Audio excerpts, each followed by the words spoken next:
I'm Sora. And I'm Marissa. And we're gonna show you how to make our berry stuffed French toast. The first thing we're gonna do is get the berries all set up and funky. In a good way. Yeah. We chose this dish for Pride Month because it reminds me of when we first started dating. We started long distance and Sora came to visit me and she told me she was gonna make me this fancy French toast. It was also the first month of us dating, so I was trying to impress. And she did impress. And Now we're married. So for this recipe, we were using brioche bread because we both love that, but you can pretty much use any bread. You can even just use a white bread, a country bread, whatever you want. I always loved to put a lot of berries in mine. I think food definitely plays a role in at least our community of queer friends and gay friends.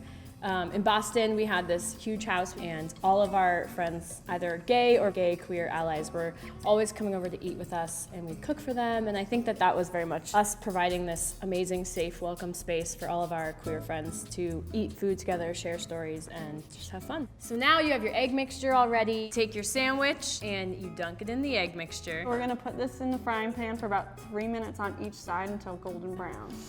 Oh my God. Oh, it smells so good. It's the butter. The butter is the key. It's definitely the butter. In the meantime, you have to make some delicious whipped cream. Marissa is stoic and likes to hand whip all her whipped cream.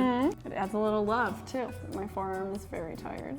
All right, we've got our spread ready. We have our champagne with some berries in it. And of course, it wouldn't be complete without a nice dollop of whipped cream, a sprinkling of berries. Are you ready for this? Yep. Let's do it. Ready? We're gonna have a good brunch. That was amazing. Cheers to us. We did it. Love you. Oh, yes.